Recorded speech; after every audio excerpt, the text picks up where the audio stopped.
When people come back from the edge of death, their stories often sound unreal. But what's even more powerful than the experience itself is what they on the other side. They talk about peace, light, unconditional love, and a sudden clarity about what truly matters. In this video, we'll explore what near death experiences reveal about life, the soul, and the purpose you may be missing right now. Let's begin. Have you ever wondered what happens when we die? Not from a place of fear, but from a place of curiosity, from a deep inner pull that asks, is there more beyond this life? What lies on the other side of the breath? Millions of people around the world have reported near-death experiences, NDEs. These are people who were declared clinically dead, no heartbeat, no brain activity, and yet returned with stories that forever changed the way they see life, death, and what really matters. Their stories vary, yet certain themes keep repeating: peace, light, unconditional love, a life review, and a deep sense of purpose. So what can we learn from their experiences? Let's explore together. First, the recurring experience of light.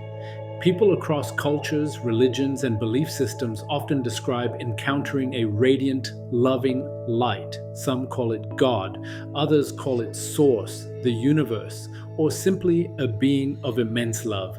But the emotion is the same, a sense of going home, of being fully known and yet fully accepted. This light does not judge, it embraces, and in its presence, many say they felt more alive than they ever did on earth. Now imagine living your life with that same awareness, that beyond all our roles, our fears, our ego games, we are loved, deeply, unconditionally. What if we carried that knowing into our relationships, our decisions, our daily thoughts? The next common element is the life review. Many NDEs describe seeing their entire life flash before them, but not just from their own eyes, from the perspective of others. They felt how their actions impacted people, the joy they gave, the pain they caused, the unspoken kindness, the unnoticed cruelty. And here's the key: they weren't judged by a godly figure. They judged themselves through the lens of truth and compassion. What if we did that now, while we're still here? What if every night before bed, we quietly reviewed our day and asked, did I bring light to someone today? Did I live with integrity? Did I pause to love? You see, these experiences aren't just about what happens after death. They're about how to live better now. Let me share a story. There was a man named Dr. George Ritchie, a soldier during World War II, who was declared dead for 9 minutes. During that time, he reported being guided by a spiritual presence through different realms. He saw people stuck in patterns of addiction, anger, confusion, souls clinging to earthly habits, unable to let go. He also saw radiant souls full of peace, humility, and joy. When he returned, his entire life changed. He became a doctor not to chase prestige, but to serve. He wrote books to help people understand the meaning of life, love, and consciousness. His message, how we live now, shapes what we carry beyond. Another recurring theme is connection. People who had near-death experiences say they realized we are all connected, that every act of kindness, every thought, every emotion ripples through the collective field. In that realm, there are no strangers, only reflections. Spiritual traditions echo this truth. In the Bhagavad Gita, Lord Krishna says, "The wise see the same divinity in all beings." In Christianity, "Whatsoever you do to the least of my brothers, you do unto me." In Buddhism, we are all of the same nature, like waves on the sea. This unity isn't poetic, it's real. And those who return from death often come back with a fierce commitment to love without barriers.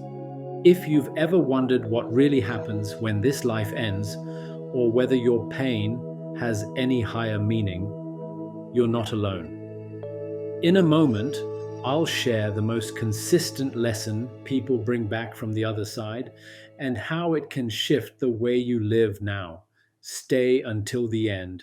The final takeaway might completely change your view of death, life, and your spiritual path. Let's also look at the scientific angle. Critics say near death experiences are hallucinations, but science is still grappling with the mystery. In many cases, people report seeing things accurately while their brain was flatlined. They describe details in the operating room, conversations between doctors, or events that happened miles away. Dr. Pim van Lommel, a cardiologist, conducted a large study on NDEs and concluded that consciousness may not be produced by the brain but transmitted through it, like a radio receiving signals. When the brain stops, the signal doesn't. It continues. This flips everything we know. It hints that consciousness survives death, that we are more than flesh and neurons, that our essence continues. There is also the work of Dr. Raymond Moody, who coined the term near-death experience. He collected hundreds of testimonies and found that many experiencers returned with similar changes in their personality, less materialistic, more compassionate, and deeply spiritual regardless of prior beliefs. So, what does this mean for us practically? It means we should live like our lives matter, because they do. It means every thought has power, every action has impact, every soul you meet is sacred. Near-death experiences often say the small things mattered most: a kind word, a gentle smile, a moment of presence. Let me give you 10 insights drawn from thousands of death experiences. Number 1, love is the only thing we take with us. Everything else fades. Number 2, time is precious. Don't waste it on things that don't nourish your soul. Number 3, forgiveness frees both the giver and the receiver. Carrying anger weighs down your spirit. Number 4, you are never alone. Even when it feels like it, there are unseen beings guiding you. Number 5, judgment comes not from outside, but from the soul itself. So live in a way your spirit can be proud of. Number 6, acts of kindness echo far beyond what you can see. Number 7, fear of death fades when you live fully, embrace life without clinging. Number 8, the body dies, but consciousness continues. Don't confuse the vehicle with the traveler. Number 9, serve others.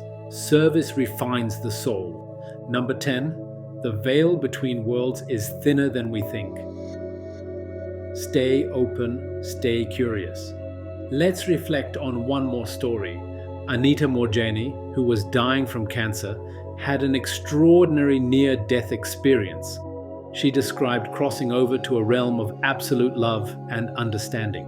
She realized her illness was connected to her deep fears and self-rejection. When she returned, her cancer began to dissolve.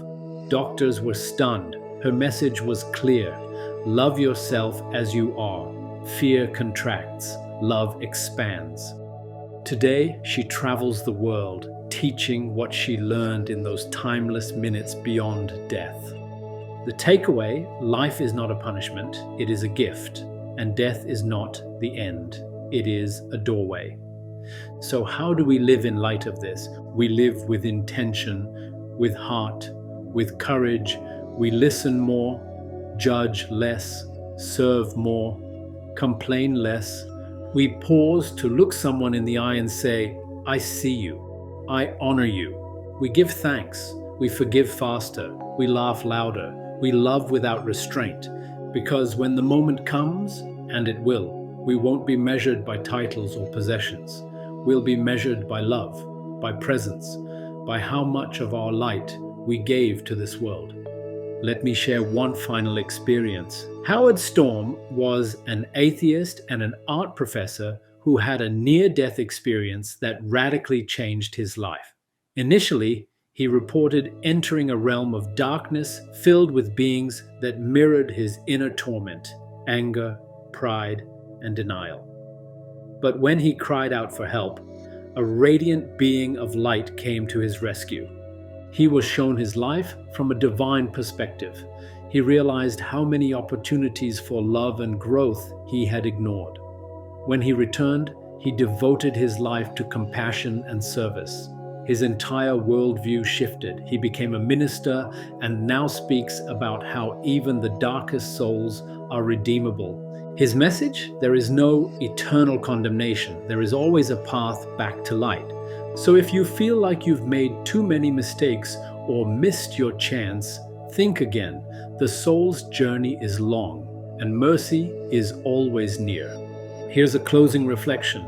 Imagine for a moment you were to leave this life tonight, not as a fear, but as a mirror. Would you be proud of how you treated others? Would you wish you had spoken more kindly, loved more openly, lived more truthfully? These are not heavy questions. These are clarifying ones.